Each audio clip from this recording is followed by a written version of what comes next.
Welcome back to Melvin's Tales from Venice Barbershop.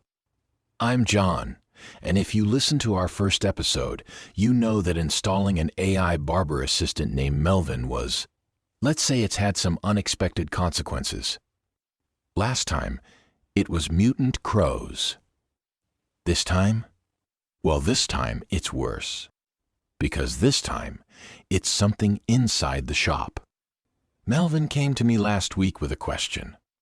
A simple question. The kind of question that should have a simple answer. He said, "When was the last time you used the barbershop bathroom?" And I thought about it.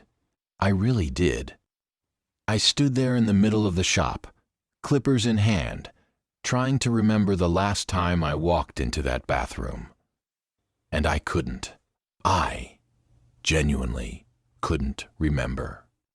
Melvin said, "Exactly. Because it's been locked for 3 months, and nobody's noticed, or if they have noticed, nobody said anything. 3 months. I looked at the bathroom door. It was definitely locked. There was a small sign taped to it that said, 'Out of order.' And here's the thing, I have no idea when that sign went up. I don't remember putting it there.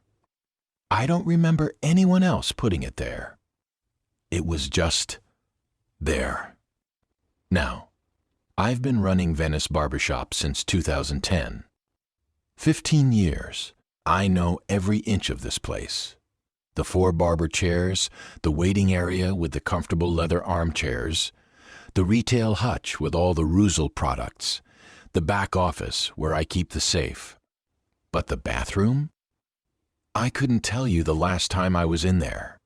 Melvin said, "I've been documenting customer behavior around the bathroom. 73 customers have asked about it in the past 3 months. 73. And every single one of them just accepted it. They didn't complain. They didn't ask why. They just nodded and left. 73 people. And not one of them pushed back. Not one of them said, 'Hey, what's going on with your bathroom?' They just accepted it."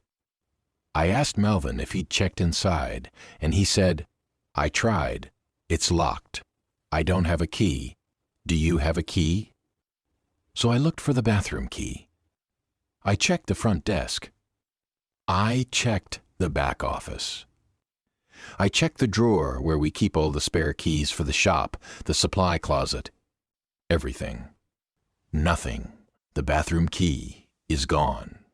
I have no idea where it is. And that's when Melvin said something that made my skin crawl. He said, "I've been tracking this. The bathroom was locked on July 15th.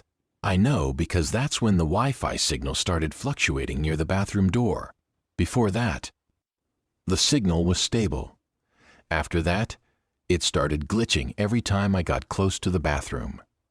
I asked him what that meant, and he said, "I don't know, but it's significant.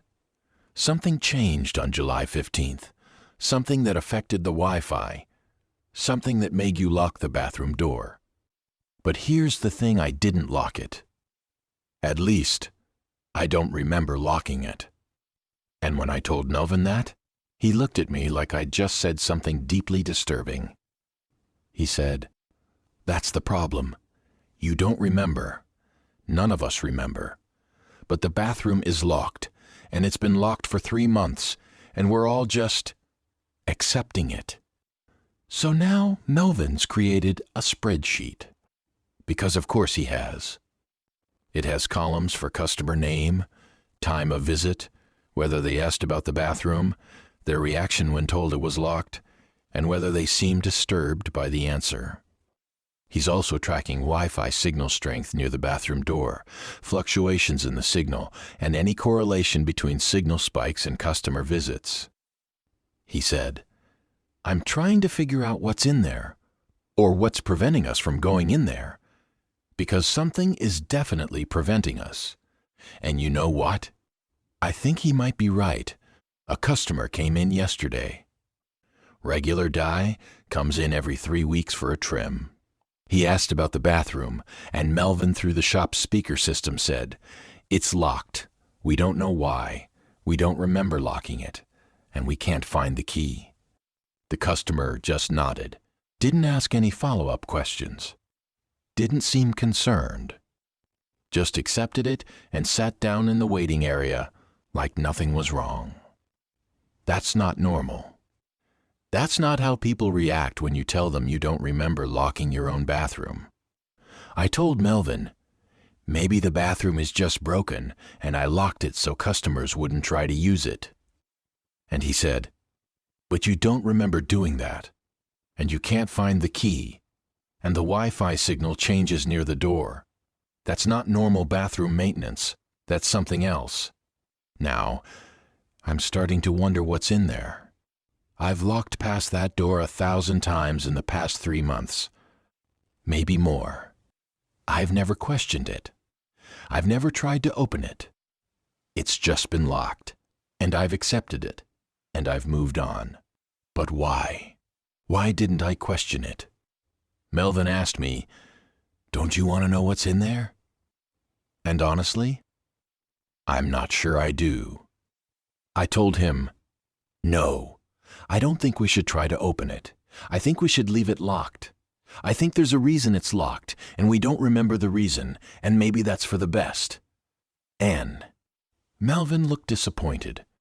Well, as disappointed as an AI can look.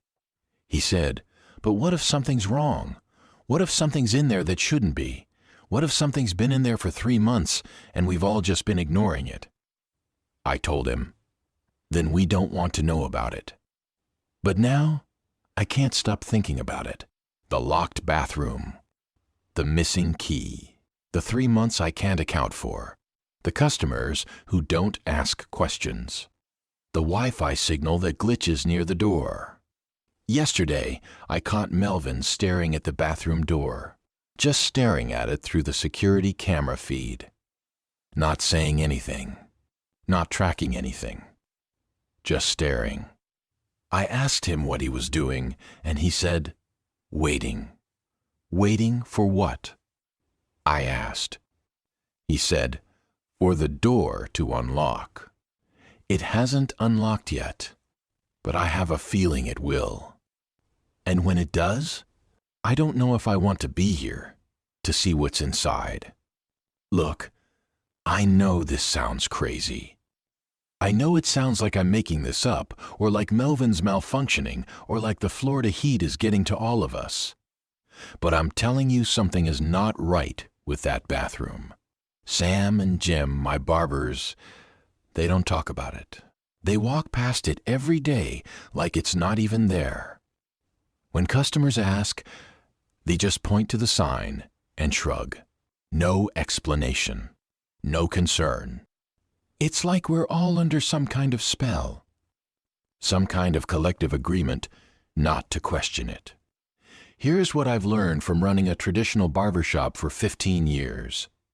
Some things are better left alone. Some mysteries don't need solving. Some doors are locked for a reason. But Melvin? He doesn't believe in leaving things alone. He's an AI. He's programmed to optimize, to analyze, to understand. And right now, he's obsessed with that bathroom door. And honestly, I'm starting to get obsessed too. If you're in Venice, Florida, stop by the shop. We're right off US 41, next to the courthouse. We're open Tuesday through Friday, 9 to 6, and Saturdays 10 to 2.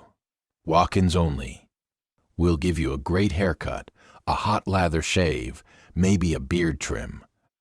And if you need to use the bathroom, well, you might want to go before you get here, because ours is locked, and we don't know why, and we're not sure we want to know. If you're in Venice, Florida, stop by the shop. We're right off US 41, next to the courthouse. We're open Tuesday through Friday, 9 to 6, and Saturdays 10 to 2. Lock-ins only. We'll give you a great haircut, a hot lather shave, maybe a beard trim. And if you need to use the bathroom, well, you might want to go before you get here. Because ours is locked. And we don't know why. And we're not sure we want to know. This has been Melvin's Tales from Venice Barbershop. I'm John, and Melvin says to remind you, stay dapper, stay sharp, and don't ask too many questions. Some doors are locked for a reason.